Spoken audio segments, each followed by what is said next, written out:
हमारे देश भारत में बहुत लोगों की इच्छा होती है कि वो विदेश घूमने जाएं, लेकिन पीछे हट जाते हैं कुछ कारणों से। सबसे पहला कारण है कि विदेश यात्रा का बजट बहुत ज्यादा होगा, तो पासपोर्ट और वीजा के लिए मशक्कत करना। लेकिन एक देश ऐसा भी है जहां ना तो आपको पासपोर्ट की जरूरत होगी, ना वीजा की जरूरत होगी और ना ही भाषा की कोई दिक्कत होगी। यात्रा भी उतने ही पैसों में हो जाएगी जितना आप भारत में किसी दूसरे राज्य या शहर के यात्रा में खर्च करते हैं। ऐसे देशों की सूची में भारत का पड़ोसी मुल्क नेपाल का कल्चर भारत से लगभग मिलता जुलता है। घूमने के लिए बहुत सारी अलग अलग जगहें हैं। कम खर्चे में नेपाल टूर भी हो जाता है। लेकिन क्या आपको नेपाल के सबसे प्रसिद्ध पर्यटन स्थल के बारे में पता है, जैसे काठमांडू, पोखरा, मुक्तिनाथ, लुम्बिनी, जनकपुर? वहाँ कैसे कैसे घूमना है, कैसे घूमने का सही और सस्ता तरीका क्या है, वो सारी जानकारी नहीं है तो आप ये वीडियो देख लीजिए, क्योंकि आज मैं आपको नेपाल टूर की संपूर्ण जानकारी देने वाला हूँ। 35 से 40 मिनट की ये वीडियो आपको पूरा नेपाल टूर करा देगी। मात्र 4 दिन 3 रात में आप नेपाल घूम सकते हैं। कैसे? इस वीडियो को पूरा देख लीजिए। वीडियो अच्छी लगे तो लाइक करिए। चलते हैं नेपाल।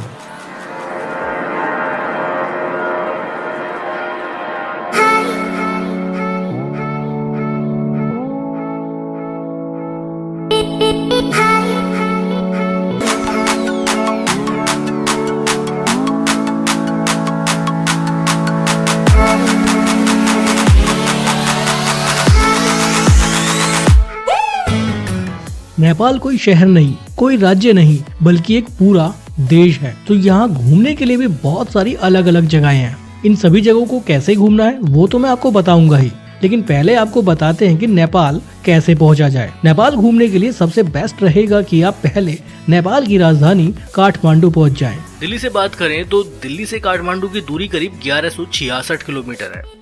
अब मैं आपको बताता हूँ कि काठमांडू कैसे पहुंचा जा सकता है, क्या है सही, आसान और सस्ता तरीका काठमांडू पहुंचने का। मैं आपको सारे तरीके बताऊंगा, जो भी आपको बेस्ट लगे आप उससे काठमांडू पहुंच सकते हैं। सबसे पहले बात करते हैं फ्लाइट की। दिल्ली मुंबई से तो डायरेक्ट फ्लाइट है काठमांडू तक। दिल्ली से बात करें तो करीब 1.5-2 घंटे का सफर रहता है। 4,500 से 5,000 का टिकट होता है और आप आराम से 1.5-2 घंटे में काठमांडू पहुंच जाएंगे। ट्रेन की बात करें तो डायरेक्ट काठमांडू तक ट्रेन नहीं है। काठमांडू का नजदीकी भारतीय रेलवे स्टेशन गोरखपुर है यूपी में, रक्सौल है बिहार में और जयनगर है बिहार में। जो भी आपके लिए नजदीक रहे वहां से आप काठमांडू के लिए जा सकते हैं। गोरखपुर से काठमांडू की दूरी 325 किलोमीटर है, बाय रोड ही आपको जाना पड़ेगा। रक्सौल से काठमांडू की दूरी 142 किलोमीटर है, बाय रोड जाना पड़ेगा। बिहार में एक छोटा सा शहर है जयनगर, वहां से काठमांडू की दूरी 260 किलोमीटर है। हालांकि भारत नेपाल के बीच एक ट्रेन भी चलती है जो बिहार के जयनगर से नेपाल के जनकपुर कुर्था तक जाती है। ये एक लोकल DMU ट्रेन है। 35-36 किलोमीटर का सफर है, 2 घंटे लगते हैं। टिकट की बात करें तो जयनगर से नेपाल का अंतिम स्टेशन कुर्था तक जनरल क्लास में करीब 80 रुपए का टिकट है और AC क्लास में 450 रुपए का। लेकिन आप डायरेक्ट काठमांडू तक नहीं जा पाएंगे, कुर्था से आपको बाय रोड ही काठमांडू जाना पड़ेगा। ये एक बेस्ट ऑप्शन नहीं लगता है मुझे, क्योंकि कुर्था से भी करीब 222 किलोमीटर की दूरी पर है काठमांडू। ये सफर आपको बाय रोड ही करना पड़ेगा। तो बेस्ट है या तो आप गोरखपुर आइए या फिर आप आ जाइए रक्सौल। फ्लाइट से जा रहे हैं तो डायरेक्ट काठमांडू तक पहुंच जाएंगे। अगर बाय रोड ही सफर करना है तो चलो बाय रोड की मैं आपको बताता हूँ कि कैसे आप काठमांडू पहुंच सकते हैं। 3 तरीके हैं, या तो बस ले लीजिए या फिर टैक्सी हायर कर लीजिए या फिर अपनी गाड़ी लेकर आ जाइए। बसेस की बात करूं तो दिल्ली से काठमांडू के लिए डायरेक्ट बसेस अवेलेबल हैं, जिनकी ऑनलाइन बुकिंग भी हो जाती है। 5-6 बसेस हैं, बल्कि ज्यादा ही हैं, जो दिल्ली से काठमांडू के बीच में चलती हैं। मिनिमम टिकट 3,000 के आसपास है। करीब 27 से 28 घंटे का समय लगता है दिल्ली से काठमांडू बस से जाने में। गोरखपुर से भी 1-2 डायरेक्ट बस है काठमांडू तक। 12-13 घंटे का सफर रहता है। 2,000-3,000 के आसपास टिकट है, अकॉर्डिंग टू बस, अकॉर्डिंग टू कंफर्ट। हालांकि गोरखपुर से आप टैक्सी भी हायर कर सकते हैं। अगर आप ट्रेन से गोरखपुर पहुंच चुके हैं तो आप बसेस से भी जा सकते हैं, आप टैक्सी भी हायर कर सकते हैं। टैक्सी के क्या प्राइसेस हैं वो भी मैं आपको बताऊंगा। अगर आप रक्सौल में हैं तो रक्सौल से बिहार रोडवेज की बसें चलती हैं। करीब 11 घंटे का सफर है और 600-700 रुपए उसमें टिकट है। ऑर्डिनरी बस है बिहार रोडवेज की जो रक्सौल से चलती है डायरेक्ट काठमांडू तक। तो जो भी आपको सही लगे आप उससे जा सकते हैं। हालांकि आप ट्रेन से गोरखपुर या रक्सौल आ जाइए, वो भी एक अच्छा तरीका, और वहां से टैक्सी हायर कर लीजिए। टैक्सी के बारे में बता देता हूँ। गोरखपुर से अगर आपको काठमांडू जाना है तो टैक्सी वाले 14,000 से 15,000 चार्ज करेंगे। दिल्ली से डायरेक्ट काठमांडू अगर आप टैक्सी लेकर जाते हैं तो ये एक अच्छा ऑप्शन नहीं है, बहुत महंगा पड़ने वाला है। या तो आप ट्रेन से गोरखपुर आ जाइए, वहां से टैक्सी हायर कर लीजिए, या फिर दिल्ली से डायरेक्ट काठमांडू की बस पकड़ लीजिए, या फिर दिल्ली से डायरेक्ट फ्लाइट से 1.5-2 घंटे में काठमांडू पहुंच जाइए। मुंबई से भी फ्लाइट है, तो बहुत सारे ऑप्शंस हैं काठमांडू पहुंचने के। हालांकि कुछ लोग अपनी गाड़ी लेकर भी आ जाते हैं, अपनी बाइक लेकर भी आ जाते हैं, वो भी एक तरीका है, लेकिन उसमें कुछ परमिट वगैरह बनवाना पड़ता है, जिसके बारे में मैं आपको अभी बताऊंगा। अगर आप दिल्ली साइड से आ रहे हैं तो काठमांडू जाने का बाय रोड सबसे बेस्ट तरीका है कि आप गोरखपुर आइए और गोरखपुर से काठमांडू निकल जाइए। गोरखपुर से करीब 96 किलोमीटर की दूरी पर नेपाल इंडो बॉर्डर आता है, सनोली बॉर्डर के नाम से उसको जाना जाता है। वो जो वहीं पर नेपाल इंडो बॉर्डर है, गेट बना हुआ है जो आप ये देख रहे हैं ना, ये जो शहर है ये सनोली है, और सामने जो गेट देख रहे हैं, इस गेट को पार करने के बाद हमारी एंट्री नेपाल में हो जाएगी। जब भी आप काठमांडू टूर करें तो अपने साथ आपका आधार कार्ड जरूर रखें, क्योंकि यही आधार कार्ड है जो आपको नेपाल में घूमने में मदद करेगा। क्योंकि नेपाल में पासपोर्ट वीजा की जरूरत नहीं होती है, सिर्फ आपको आधार कार्ड दिखाना होगा और आप नेपाल जा सकते हैं। अगर आप अपनी गाड़ी लेकर आ रहे हैं, बाइक लेकर आ रहे हैं या अपनी कार लेकर आ रहे हैं, तो आपको उस गाड़ी का परमिट बनवाना पड़ेगा। पर्सनली आपको खुद का परमिट नहीं बनवाना पड़ेगा, आपकी गाड़ी का परमिट बनवाना पड़ेगा। अगर आप कार लेकर आ रहे हैं तो एक दिन का कार का परमिट बनता है 500 रुपये में, और बाइक का बनता है एक दिन का 150 रुपये में। तो अब आपको ये डिसाइड करना होगा कि आपको कितने दिन नेपाल में रहना है। मान लीजिए आपको 4 दिन नेपाल में रहना है, तो कार लेकर आए हैं तो 2000 रुपये का परमिट बनेगा, लेकिन एक दिन एक्स्ट्रा आप लेकर चलिए। अगर आपको 4 दिन नेपाल में रहना है तो आप 5 दिन का परमिट बनवाइए। ऐसा करने से आपको फायदा ये होगा कि अगर आपको एक दिन एक्स्ट्रा वहां पर लग जाता है, कोई भी वजह हो सकती है, कोई मेडिकल इश्यू हो जाता है, कोई लैंडस्लाइड हो जाती है, वेदर इश्यू हो जाता है, तो अगर आपको एक दिन एक्स्ट्रा भी लगेगा तो आपके पास परमिट होगा। क्योंकि अगर आपके पास परमिट नहीं है और आप नेपाल में अपनी गाड़ी चला रहे हैं तो उस पर आपको भारी चालान हो सकता है। तो अगर आप टैक्सी से जा रहे हैं तो टैक्सी वाला अरेंज करेगा परमिट, आपका कोई हेडेक नहीं होगा। जैसे ही आप नेपाल इंडो बॉर्डर क्रॉस करेंगे, गेट के अंदर आएंगे, आपके मोबाइल का नेटवर्क चला जाएगा। इंडियन सिम वहां काम नहीं करता है, तो उसका तरीका ये है कि बॉर्डर पार करते ही वहां पर जहाँ ये परमिट बनते हैं गाड़ियों की, वहीं पर काफी सारी दुकानें हैं, काफी सारे एजेंट आपको मिल जाएंगे जो आपके लिए सिम अरेंज कर देंगे। 2 तरह के सिम चलते हैं नेपाल में, एक है एनसेल और एक है नमस्ते। जो भी आपको सही लगे कोई भी ले लीजिए। मैं गया था, मैंने एनसेल लिया था। एनसेल का सिम मुझे 500 रुपए में पड़ा। 200 रुपए का सिम था और 200 रुपए का उसमें इंटरनेट डलवाया और 100 रुपए का उसमें बैलेंस डलवाया इनकी, यानी 500 रुपए का वो सिम पड़ा मुझे, जिसमें 2 GB इंटरनेट पर डे मिला, 100 रुपए का बैलेंस था और 7 दिन की वैलिडिटी थी। कॉल चार्जेस की बात करूं तो अगर इंडिया से नेपाली सिम पर कोई कॉल करता है तो उनके 12 रुपए एक कॉल के कटेंगे। अगर आप नेपाली सिम से इंडिया में कॉल करते हैं इंडियन सिम पे तो आपके 4 रुपए एक कॉल के कटेंगे। मेरे हिसाब से अगर आप नेपाल घूमने आ रहे हैं तो ये सिम जरूर ले लीजिए। आधार कार्ड दिखाकर ही आपको ये सिम मिल जाएगा।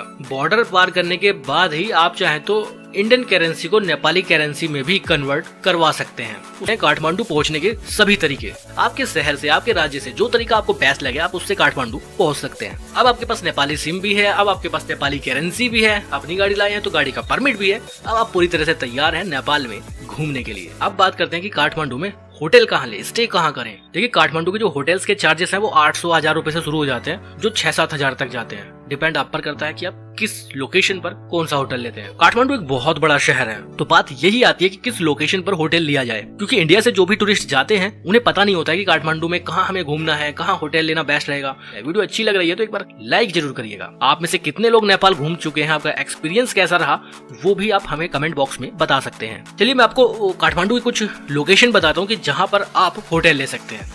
देखिए आप चाहे तो रिंग रोड पर होटल ले सकते हैं। पशुपतिनाथ मंदिर के आसपास जो रोड है वो रिंग रोड है, उसी के आसपास आप होटल ले सकते हैं। आप चाहे तो पशुपति रोड पर भी होटल ले सकते हैं। आप भुवनेश्वरी मार्ग पर होटल ले सकते हैं। आप चाहे तो दक्षिणामूर्ति पर भी होटल ले सकते हैं। सूर्य विक्रम गया वाली रोड पर भी होटल लिया जा सकता है। ये कुछ 5-6 रोड है जहां पर आपको होटल लेना चाहिए। है पशुपतिनाथ मंदिर। पशुपतिनाथ मंदिर भगवान शिव जी को समर्पित है, और कहते तो ये भी है कि केदारनाथ धाम में दर्शन करने के बाद पशुपतिनाथ धाम में भी दर्शन करने जरूर आना चाहिए, तभी यात्रा पूरी होती है। पूरे पशुपतिनाथ मंदिर की खुलने की टाइमिंग सुबह 4 से दोपहर 12 बजे तक खुलता है और शाम को 5 बजे से 9 बजे तक। बीच में ब्रेक होता है, उस समय दर्शन करने नहीं जाया जा सकता। हालांकि मंदिर परिसर बहुत बड़ा है, वो खुला रहता है। जितने भी टूरिस्ट नेपाल घूमने आते हैं वो सबसे पहले काठमांडू के पशुपतिनाथ मंदिर जरूर जाते हैं, क्योंकि नेपाल आने वाले सभी यात्रियों की पहली पसंद है पशुपतिनाथ मंदिर में दर्शन करना। ये नजारा मंदिर के ठीक बाहर का है। पशुपतिनाथ मंदिर में हमेशा जबरदस्त भीड़ रहती है। ये मंदिर के अंदर का नजारा है। सामने नंदी महाराज की मूर्ति है और ठीक उसके सामने गर्भगृह है। अंदर कैमरा ले जाने की अनुमति नहीं है, मैं बाहर से ही आपको नजारे दिखा रहा हूँ, जहाँ पर भगवान शिव की पंचमुखी मूर्ति के दर्शन होते हैं। अगर आप यहाँ शाम के वक्त आएंगे तो यहाँ पर बागमती नदी पर आरती का आयोजन किया जाता है। बागमती नदी उतनी ही पवित्र है नेपाल में जितनी भारत में गंगा जी है। अगर आप आरती में सम्मिलित होना चाहते हैं तो शाम के वक्त आ सकते हैं। मंदिर परिसर बहुत बड़ा है, बहुत लोग यहाँ पर घूमते रहते हैं और भीड़ जबरदस्त रहती है यहाँ पर। सोमवार के दिन तो बहुत ज्यादा रश यहाँ हो जाता है। दूसरी जगह है, आप भक्तपुर दरबार देखने चले जाइए। पशुपतिनाथ से भक्तपुर करीब 12 किलोमीटर की दूरी पर है। भक्तपुर को कल्चरल सिटी के नाम से भी जाना जाता है और एक ऐतिहासिक नगरी है। यहाँ की ये इमारतें देखकर आप समझ जाएंगे कि नेपाल के कल्चर को रिप्रेजेंट करता है भक्तपुर। भक्तपुर में घूमने के लिए आप चाहे तो गाइड भी ले सकते हैं। यहाँ सामने टेम्पल व्यू पॉइंट है, काफी लोग यहाँ पर बैठे हुए हैं। भक्तपुर में घूमने के लिए एक म्यूजियम भी है, आप चाहे तो उसमें भी जा सकते हैं। यहाँ आसपास में कैफे, रेस्टोरेंट, मार्केट सब कुछ है। खाने पीने के लिए भी बहुत सारी ऑप्शंस भक्तपुर में मिल जाते हैं। ये जो बाजार आप देख रहे हैं ये भक्तपुर दरबार का है। खरीदारी करने के लिए भी बहुत कुछ है। कुछ नेपाली हैंडीक्राफ्ट रिलेटेड चीजें भी आप यहाँ से खरीद सकते हैं। तीसरा पॉइंट है कि आप सांगा चले जाइए। काठमांडू से सांगा की दूरी करीब 25 किलोमीटर है। भक्तपुर दरबार में घूमने के बाद आप डायरेक्ट सांगा तक जा सकते हैं। काठमांडू से लोकल सिटी बस लेकर यहाँ तक आया जा सकता है। काठमांडू से व्हाइट कलर के ऑटो रिक्शा भी चलते हैं, जिसके थ्रू भी आप इन सभी जगहों पर घूमने जा सकते हैं। ये मंदिर से पहले का एक बाजार है, काफी बड़ा बाजार है। खाने पीने के लिए काफी सारी दुकानें हैं। सांगा में एक शिव मंदिर है, कैलाशनाथ महादेव मंदिर। यहाँ पर दुनिया की सबसे ऊंची भगवान शिव की मूर्ति मौजूद है। यहाँ पर भी दूर दूर तक एक खूबसूरत नजारा देखने के लिए मिलता है। यहाँ पास में एक सस्पेंशन ब्रिज भी है, चलिए आपको वहाँ लेकर चलते हैं। यह है सस्पेंशन ब्रिज, बहुत शानदार ब्रिज है, काफी ज्यादा ऊंचाई पर है। यहाँ पर ठंडी ठंडी हवा हमेशा चलती रहती है। नीचे देखते हैं तो काफी ज्यादा गहराई है। नीचे एक रोड भी है, वो भी बहुत ज्यादा गहराई पर है, हाइट पर है। पीछे से हम आए ऊंचाई से और नीचे की तरफ जा रहे हैं और बीच में से काफी स्लोप है और जब आगे जाएंगे तो आगे फिर ऊपर की तरफ चढ़ना पड़ता है और यहाँ से दूर दूर तक बहुत शानदार व्यू देखने के लिए मिलते हैं। हिमालय पर्वत का भी खूबसूरत व्यू देखने के लिए मिलता है अगर वेदर क्लियर हो। ब्रिज हिलता है, जब इस पे चलते हैं तो ये ब्रिज हिलता है। ऋषिकेश में आपने राम झूला, लक्ष्मण झूला देखे होंगे, उनकी चौड़ाई भी ज्यादा है और ये वाला ब्रिज बहुत नैरो है। इतना स्पेस है कि दो बंदे बस बराबर बराबर खड़े हो सकते हैं। इतना चौड़ाई इस पुल की है। लंबाई ऋषिकेश के राम झूला, लक्ष्मण झूला से भी ज्यादा है। यहाँ पर बहुत ठंडी ठंडी हवा लगती है। बहुत अच्छा एक्सपीरियंस रहता है सांगा के सस्पेंशन ब्रिज पर घूमने का। चौथा पॉइंट है, आप शंभुनाथ टेम्पल देखने के लिए चले जाइए, जो काठमांडू सिटी में ही मौजूद है। इसके अलावा आप श्री राम मंदिर देखने के लिए जा सकते हैं। वॉकिंग डिस्टेंस पर है। जिस होटल में हमने स्टे किया वहां से जस्ट वॉकिंग डिस्टेंस पर था। यहाँ से भी काठमांडू सिटी का एक अद्भुत नजारा देखने के लिए मिलता है। इस मंदिर के बारे में मान्यता है कि श्री राम जी को जब वनवास हुआ था तो उन्होंने इस मंदिर में आकर कुछ देर विश्राम किया था। छठी जगह आप बुद्धनाथ स्तूपा देखने के लिए जा सकते हैं। ये भी बहुत शानदार जगह है। इसके अलावा बहुत सी मोनेस्ट्री भी है नेपाल में जहां आप घूमने जा सकते हैं। 7th पॉइंट है garden of dream. City centre में ही मौजूद है, 1 किलोमीटर के दायरे में। यहाँ भी आप घूमने जा सकते हैं। इवनिंग में आइएगा, बहुत आप एंजॉय करेंगे। थामिल यहाँ से आप देखने के लिए जा सकते हैं, जहाँ पर आपको पब्स, रेस्टोरेंट, कल्चरल मॉन्यूमेंट्स, बहुत कुछ अलग अलग चीजें आपको देखने के लिए मिलेंगी। काठमांडू आने वाले लोग यहाँ भी जरूर जाते हैं। नेशनल म्यूजियम ऑफ नेपाल आप देखने जा सकते हैं। सिटी सेंटर से 4 किलोमीटर की दूरी पर है। नेपाल की हिस्ट्री आपको वहाँ मालूम चलेगी। बहुत शानदार जगह है। आप चाहें तो चंद्रागिरी हिल रोपवे एंजॉय करने के लिए भी जा सकते हैं। सिटी सेंटर से करीब 13 किलोमीटर की दूरी पर है। जैसे आप रोपवे से टॉप पर पहुंचेंगे ना, वहां से आप हिमालय पर्वत के बहुत खूबसूरत व्यू भी देख पाएंगे और काठमांडू की हरी भरी वैली देखने के लिए आपको मिलेगी। अगर आप एडवेंचर करने के शौकीन हैं तो आप नेपाल काठमांडू आने के बाद बहुत से एडवेंचर एक्टिविटीज भी कर सकते हैं। उसके लिए आपको आना होगा द लास्ट रिजॉर्ट। यहाँ आप bungee jumping, white river rafting enjoy कर सकते हैं। व्हाइट रिवर राफ्टिंग आप समझ रहे हैं कितनी ज्यादा एडवेंचरस होती है। टांडिंग स्विंग आप यहाँ पर एंजॉय कर सकते हैं। एक रूफ के जरिए वो स्विंग कराया जाता है, बहुत शानदार एक्सपीरियंस रहता है। कैनोइंग आप यहाँ पर एंजॉय कर सकते हैं। झरने से नीचे उतरना, झरने के ऊपर चढ़ना, वो एक अलग ही एडवेंचर होता है। ये सारे एडवेंचर आपको काठमांडू में मिल जाएंगे। तो एडवेंचर के शौकीन लोगों के लिए भी काठमांडू नेपाल एक शानदार जगह है। अगर आप स्पिरिचुअल टूर करना चाहते हैं तो भी काठमांडू आपके लिए एक बेस्ट पॉइंट रह सकता है। अगर आपको शॉपिंग करनी है, खरीदारी करनी है, तो भी काठमांडू आपके लिए बेस्ट रह सकता है, क्योंकि इंडिया से बहुत सस्ता है काठमांडू नेपाल। तो ये कुछ पॉइंट्स हैं जहां आप घूमने जा सकते हैं। ये सारे पॉइंट्स अगर आपको कवर करने हैं तो कैसे कवर कर सकते हैं? अगर आपके पास अपनी गाड़ी नहीं है तो अपनी गाड़ी है तो बहुत इजी है। परमिट आप करा के आए हैं, कहीं भी घूमने निकल जाइए, कोई भी आपको रोक टोक नहीं होगी। अगर आपके पास अपनी गाड़ी नहीं है तो आप पब्लिक ट्रांसपोर्ट यानी यहाँ की लोकल सिटी बस के थ्रू भी इस टूर को कर सकते हैं। काठमांडू एक बहुत बड़ा शहर है, नेपाल की राजधानी है, तो सभी तरह की सुविधाएं यहाँ पर मौजूद हैं। लोकल सिटी बस के थ्रू भी आप भक्तपुर जा सकते हैं, सांगा जा सकते हैं। बाकी लोकल सिटी टूर के लिए आप यहाँ के ऑटो को यूज कर सकते हैं, टैक्सी को यूज कर सकते हैं। पूरा ऑटो रिक्शा बुक कीजिए और लोकल जितना भी सिटी टूर है ना वो आप उससे कर लीजिए, काफी कम खर्चे में आपका टूर हो जाएगा। आप चाहे तो टैक्सी हायर कर लीजिए। टैक्सी में ना अलग अलग पैकेजेस चलते हैं कि अगर आपको लोकल सिटी टूर करना है तो उसका 4000, अगर आपको भक्तपुर जाना है तो उसका कुछ एक्स्ट्रा, अगर आपको सांगा जाना है तो उसका कुछ एक्स्ट्रा। तो इस तरह से करीब 12-13 हजार या 14 हजार तक टैक्सी वाले लेंगे और आपको पूरा टूर करा देंगे जो फंड्स मैंने आपको बताए हैं। चॉइस आपकी, जैसे भी आपको कन्वीनियंट हो आप उसके थ्रू घूम सकते हैं। काठमांडू घूमना एक लाइफ टाइम एक्सपीरियंस रहता है। आप में से बहुत से लोग काठमांडू घूम चुके होंगे। कमेंट करके जरूर बताइएगा आपका अनुभव कैसा रहा। मेरा अनुभव बहुत ही शानदार रहा। बजट फ्रेंडली टूर है, बहुत ज्यादा खर्चा भी यहाँ नहीं होता है और एक इंटरनेशनल ट्रिप भी हो जाती है। इसके बाद मैं आपको पोखरा लेकर चलूंगा और पोखरा की संपूर्ण जानकारी दूंगा कि कैसे आप पोखरा घूमने आ सकते हैं, कहाँ कहाँ आपको वहाँ घूमने जाना चाहिए। और पोखरा तो एडवेंचर के शौकीन लोगों के लिए एक अल्टीमेट जगह है। चलिए अब बात करते हैं कि काठमांडू से पोखरा कैसे आए। काठमांडू से पोखरा की दूरी करीब 200 किलोमीटर है। अगर आप बाई फ्लाइट आना चाहते हैं तो काठमांडू एयरपोर्ट से 2 कंपनी की फ्लाइट चलती हैं, बुद्धा एयर और यति एयरलाइन। काफी सारी फ्लाइट्स हैं। टिकट्स की बात करें तो 2600 रुपए का टिकट है काठमांडू टू पोखरा। अगर आप रिटर्न जर्नी भी करते हैं और साथ में बुक करते हैं तो 5000 के आसपास आपके आने जाने के टिकट बुक हो जाएंगे। 25 से 30 मिनट का समय लगता है काठमांडू से पोखरा पहुंचने में। पोखरा एयरपोर्ट एक डोमेस्टिक एयरपोर्ट है। अगर आप बाय बस आना चाहते हैं काठमांडू से तो बहुत से बसेस के ऑप्शंस अवेलेबल हैं, जिसमें डीलक्स बस, सुपर डीलक्स, वीआईपी डीलक्स और भी बहुत ही अलग अलग बसेस के ऑप्शंस अवेलेबल हैं। सुबह 6-6:30 बजे से बसेस चलना शुरू होती हैं जो 8-9 बजे तक हैं। सुबह जो बस 6:30 बजे चलती है वो करीब 3 बजे दोपहर में पोखरा पहुंच जाती है। जितनी भी बसेस के बारे में आपको बता रहा हूँ ये सभी बस एसी बसेस हैं। टिकट्स की बात करें तो डीलक्स बस में 1100 रुपए नेपाली लगते हैं, सुपर डीलक्स में 1200 रुपए नेपाली और वीआईपी डीलक्स बस में 1600 रुपए नेपाली देने होंगे। अगर आप इंडियन करेंसी में पेमेंट करते हैं तो काफी ज्यादा कम हो जाएगा, यानी आपका 1100 रुपए वाला टिकट करीब 650-700 के आसपास लगेगा। उसी हिसाब से सुपर डीलक्स और वीआईपी डीलक्स में आपको पेमेंट देना होगा। इन बसेस की ऑनलाइन बुकिंग भी हो जाती है। हालांकि नेपाल रोडवेज की भी कुछ बसेस हैं जो आपको काठमांडू के बस स्टैंड से मिल जाएंगी। उन बसेस में किराया तो और भी कम रहता है, लेकिन वो ऑर्डिनरी बसेस हैं।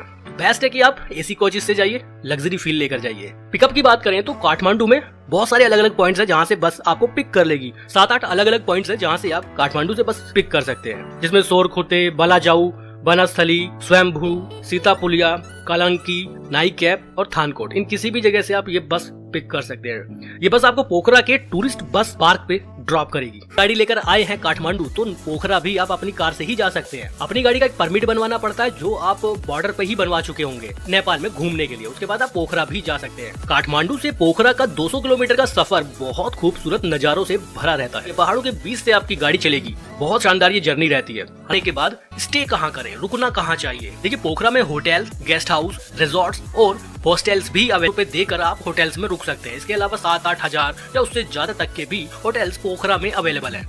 बात ये आती है कि पोखरा में किस लोकेशन पर होटल का चुनाव करें। चलिए वो भी मैं आपको बता देता हूँ। इससे पहले अगर आपको वीडियो अच्छी लग रही है तो एक लाइक जरूर करिएगा। कोई सवाल है तो कमेंट बॉक्स में पूछ भी सकते हैं। आप कहाँ कहाँ होटल ले सकते हैं वो मैं आपको बताता हूँ। आप सिद्धार्था राजमार्ग पर होटल ले सकते हैं। ये एक मेन रोड है। जब आप काठमांडू से पोखरा आएंगे तो इस रोड पर काफी सारे होटल्स हैं, आप यहाँ भी होटल ले सकते हैं। एयरपोर्ट भी इसी रोड पर मौजूद है पोखरा का, और काफी सारी टूरिस्ट प्लेसेस भी इसी रोड पर मौजूद है, तो ये एक अच्छी लोकेशन हो सकती है। आप डैम साइड रोड पर भी होटल ले सकते हैं। आप चाहे तो फेवा मार्ग पर होटल ले सकते हैं। पोखरा में एक बहुत खूबसूरत झील है जिसका नाम है फेवा। आप वहाँ उस लेक के आसपास भी होटल ले सकते हैं। आप बाई डैम रोड पर होटल ले सकते हैं। आप 50 मार्ग पर भी होटल ले सकते हैं। आप लेक साइड रोड पर भी होटल ले सकते हैं। तो जहां आपको कन्वीनियंट हो, जहां आपको सही लगे, आप उस रोड पर होटल ले लीजिए।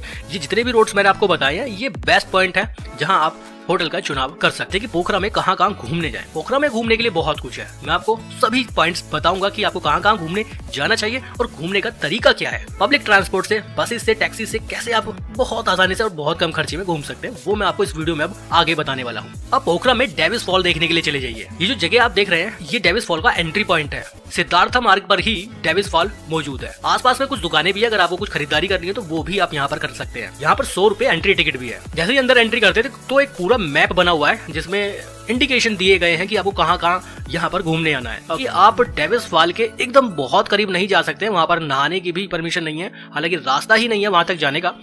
ऊंची ऊंची लोहे की रेलिंग लगाई गई है क्योंकि ये वाटरफॉल थोड़ा ज्यादा खतरनाक है। और आप यहाँ पर देख पाएंगे कि पत्थरों की बहुत खूबसूरत कलाकृति बनी हुई है, ये बहुत प्राचीन है। आप यहाँ देख भी रहे होंगे कि एक शिवलिंग बना हुआ है, नंदी महाराज की एक खूबसूरत पत्थर से बनी प्रतिमा बनी हुई है और ये बहुत ज्यादा प्राचीन। सांस्कृतिक पोशाक के साथ आप यहाँ फोटो क्लिक करा सकते हैं। कुछ स्टैचू आप यहाँ पर देख रहे होंगे, इनके साथ आप फोटो क्लिक करा सकते हैं। अब बहुत अल्टीमेट एक्सपीरियंस रहता है और थोड़ा सा फनी भी। जैसे कि मैं आपको पहले बता रहा था कि यहाँ पर कुछ आसपास में दुकानें भी मौजूद हैं। यहाँ पर आप नेपाल के मैन्युफैक्चर्ड कपड़े भी परचेज कर सकते हैं। डेविस फॉल घूमने के बाद डेविस फॉल के ठीक सामने थोड़ा सा आगे गुप्तेश्वर महादेव मंदिर भी देखने जाया जा सकता है। ये मंदिर भी बहुत लाजवाब है। जैसे मुख्य गेट में हमने एंट्री की तो आसपास में काफी बड़ा मार्केट बना हुआ है जहाँ पर आप खरीदारी कर सकते हैं। उसके बाद मंदिर में एंट्री की तो देखा कि मंदिर परिसर बहुत बड़ा है और बहुत अल्टीमेट है, बहुत खूबसूरत जगह है। यहाँ पर विष्णु भगवान की लेटी हुई प्रतिमा भी मौजूद है। आपने ये फोटो गूगल पर, इंटरनेट पर बहुत ज्यादा देखा होगा। ये जो सीढ़ी नुमा रास्ता है, इस रास्ते पर भी बहुत ही खूबसूरत कलाकृति देखने के लिए मिलती है। और ये गुफा ना पहाड़ के नीचे बनी हुई और रास्ता पूरी तरह से नीचे की तरफ जाता है। बहुत अल्टीमेट जगह है। नीचे भोले बाबा की एक प्राचीन शिवलिंग मौजूद है। ये जो आप शिवलिंग देख रहे हैं, ये भोले बाबा की बहुत प्राचीन शिवलिंग है। इस जगह की खोज बहुत ज्यादा पहले नहीं हुई है, पिछले कुछ सालों में ही इस जगह को खोजा गया है। हालांकि यहाँ पर एक और गुफा मौजूद है जो और भी ज्यादा नीचे की तरफ जाती है। फिलहाल उसे लोगों के लिए बंद किया हुआ। टेम्पल देखने के लिए जा सकते हैं। वहाँ जाने वाला रास्ता भी थोड़ा सा अजीबोगरीब है। रास्ता कहीं कहीं से टूटा फूटा है, लेकिन बहुत एडवेंचरस वो जर्नी रहती है। हम मंदिर के पास पहुंच चुके हैं और यहाँ से भी पोखरा सिटी का खूबसूरत व्यू देखने के लिए मिलता है। ये मंदिर का मुख्य गेट है। सामने नंदी महाराज की बड़ी सी मूर्ति है और ठीक उनके सामने भोले बाबा की एक बहुत विशाल मूर्ति बनी हुई है। ये नजारा बहुत अद्भुत लगता है। क्या बहुत सी शिवलिंग से इस मंदिर को सजाया गया है। मंदिर के चारों तरफ बहुत सी सैकड़ों शिवलिंग बनी हुई है। तो एक एक चीज यहाँ की बहुत यूनिक है और यहाँ से भी पोखरा का एक खूबसूरत नजारा हम देख रहे हैं। शानदार पॉइंट है। पोखरा के मस्ट विजिटिंग प्लेसेस में से एक है ये शिवा मंदिर। इसके अलावा भी बहुत सारे पॉइंट्स हैं जहां आप घूमने जा सकते हैं, जैसे Bhimsen temple, Gorkha memorial museum आप जा सकते हैं, आप बैट कैव घूमने जा सकते हैं, आप महिंद्रा कैव देखने के लिए जा सकते हैं, आप सती जॉर्ज देखने के लिए जा सकते हैं, माउंटेनिंग म्यूजियम आप देखने के लिए जा सकते हैं जो पोखरा सिटी सेंटर में ही मौजूद है। सारंगकोट आप जाइए जहां से आप सनराइज देख सकते हैं, लेकिन उसके लिए आपको नेक्स्ट डे अर्ली मॉर्निंग ही जाना पड़ेगा। कैसे आप इन सब जगहों पर घूमने जा सकते हैं वो भी मैं आपको बताऊंगा। फिलहाल मैं आपको यहाँ के एक मेन पॉइंट विंध्यवासिनी टेम्पल लेकर चलता हूँ जो सिटी सेंटर से मात्र 2 किलोमीटर की दूरी पर है। ये जो बाजार आप देख रहे हैं ये मंदिर के बाहर का मुख्य बाजार है। यहाँ से थोड़ी सी सीढ़ियाँ चढ़कर मुख्य मंदिर तक पहुंचा जा सकता है। ये जो खुला खुला परिसर देख रहे हैं ये विंध्यवासिनी मंदिर का परिसर है। यहाँ पर 3 से 4 अलग अलग मंदिर हैं। उन सभी मंदिर में लोग दर्शन करने के लिए आते हैं। नेपाल में इस मंदिर की बहुत बड़ी मान्यता है। हालांकि जितने भी भारतीय टूरिस्ट यहाँ घूमने आते हैं वो विंध्यवासिनी मंदिर में दर्शन करने भी जरूर आते हैं। अब मैं आपको बताता हूँ कि इन सभी जगहों पर घूमने कैसे जा सकते हैं और सस्ता तरीका क्या है इन सभी पॉइंट्स को घूमने का। आप चाहे तो पोखरा का डे टूर पैकेज बुक कर लीजिए। पोखरा आइए, किसी भी टूरिस्ट एजेंसी से बात कीजिए, आप उनको बोलिए कि आपको इन सभी साइट्स को विजिट करना है, वो आपको पैकेज बना के दे देंगे। और जितने भी साइट्स मैंने आपको बताए हैं ना, ये सारी साइट्स कवर करने के लिए 4 सीटर कार का करीब इंडियन करेंसी में 6,500 से 7,000 आपको पे करना पड़ेगा, नेपाली करेंसी में 10,000। और 7 सीटर बोलेरो का आपको करीब नेपाली करेंसी में 15,000 पे करना पड़ेगा। और 14 सीटर टेम्पो ट्रैवलर का नेपाली करेंसी में करीब 20,000 पे करना पड़ेगा। इंडियन करेंसी में काफी ज्यादा कम हो जाएगा। तो आप चाहे तो ये पूरा साइट सीन पैकेज बुक कर लीजिए। 8 से 9 घंटे का टाइम लगेगा और एक ही दिन में आप इसको कवर कर सकते हैं, या फिर आप इसको अपने अकॉर्डिंग कस्टमाइज भी करा सकते हैं 2 दिन में, ताकि रिलैक्स होकर आप इसको आराम से घूम सकें। जैसे कि सारंगकोट पॉइंट है जहां से आपको सनराइज देखने के लिए मिलेगा, तो वो तो आपको नेक्स्ट डे ही अर्ली मॉर्निंग जाना पड़ेगा, तभी आप उसको एंजॉय कर पाएंगे। एक और सस्ता तरीका है इन सभी साइट्स को घूमने का, वो है वहां की टूरिस्ट बस। पोखरा सिटी टूर के लिए वहां पर बसेस के भी ऑप्शंस हैं जो शेयरिंग बेसिस पर होता है। उसमें एक पैसेंजर का करीब नेपाली करेंसी में 800 रुपए लगते हैं और वो यहाँ के मोस्ट पॉपुलर साइट्स को विजिट कराएंगे, जिसमें Davis fall, world peace pagoda, Gupteshwar cave, Gupteshwar मंदिर, विंध्यवासिनी मंदिर और उसके अलावा और कुछ 2-3 फेमस पॉइंट्स वो आपको घुमाने वाले हैं। ये वाला ऑप्शन भी बहुत अच्छा रहता है। बस ये सुबह करीब 8 साढ़े 8 बजे शुरू चलती है और शाम को 4-5 बजे तक घुमा के वो आपको वापस ड्रॉप करेगी। ये वाला ऑप्शन तरीका आपको बेस्ट लगे आप उससे घूमिए। मैंने आपको सारे तरीके बताए। आप टैक्सी हायर कर सकते हैं, आप बस के थ्रू सिटी टूर कर सकते हैं, आप अपनी गाड़ी लाए तो भी आप बहुत आसानी से घूम सकते हैं। इसके अलावा पोखरा टूर से संबंधित कोई सवाल आपके मन में चल रहा है तो कमेंट बॉक्स में जरूर पूछ सकते हैं। पूरे नेपाल टूर से रिलेटेड कोई सवाल चल रहा है तो भी कमेंट बॉक्स में पूछ सकते हैं। शाम के वक्त आप यहाँ पर फेवा लेक देखने के लिए आ सकते हैं। पोखरा में बहुत ज्यादा फेमस है फेवा लेक। ये नजारा फेवा लेक का है और ठीक लेक के किनारे पर मैं मौजूद हूँ। है विजिट नेपाल। ये एक सेल्फी पॉइंट है। लोग यहाँ पर आते हैं, बैठते हैं और फोटो क्लिक कराते हैं। पोखरा की नाइट लाइफ के बारे में बात करें तो यहाँ नाइट लाइफ में भी बहुत कुछ है।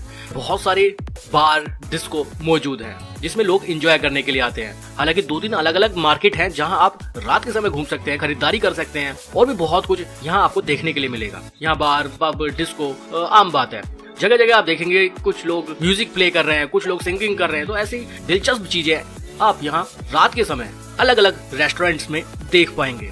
काठमांडू के कंपैरिजन में पोखरा की नाइट लाइफ ज्यादा शानदार है। आप चाहें तो पोखरा टूर के बाद मुक्तिनाथ मंदिर टूर करने भी जा सकते हैं जो नेपाल के मस्तांग में मौजूद है। पोखरा से दूरी करीब 175 किलोमीटर है। समय करीब 6 से 7 घंटे लगते हैं। लेकिन ये टूर बहुत ज्यादा एडवेंचरस टूर है। मुक्तिनाथ में आप भगवान विष्णु के दर्शन करेंगे। बहुत मान्यता है मुक्तिनाथ मंदिर की। वहाँ जाने वाला रास्ता भी बहुत अलग है। आपको नेपाल में एहसास होगा कि आप लद्दाख में घूम रहे हैं। टेरेन ही अलग है, रास्ते ही अलग हैं। बहुत अलग लेवल का एडवेंचर होता है इस टूर में। बहुत लोग मुक्तिनाथ यात्रा पर भी जाते हैं। माउंट एवरेस्ट बेस कैंप का टूर भी करते हैं जो काठमांडू से ही होता है। ये टूर बहुत एडवेंचरस टूर है। रेयरली कोई इस टूर को कर पाता है। 12 से 15 दिन लगते हैं। बहुत कठिन ट्रैकिंग और हाइकिंग का सामना करना पड़ता है। अलग अलग चैलेंजेस इस ट्रैक में फेस करने को मिलते हैं क्योंकि आप माउंट एवरेस्ट बेस कैंप का ट्रैक करने जा रहे हैं। खर्चे की बात करें तो करीब 40 से 45 हजार रूपए एक व्यक्ति का खर्चा आता है इस माउंट एवरेस्ट बेस कैंप के टूर को करने के लिए, जो काठमांडू से शुरू होता है और काठमांडू में ही खत्म होता है। भारत का पड़ोसी देश होने के कारण नेपाल का खान पान भी लगभग भारत से मिलता जुलता है। लेकिन फिर भी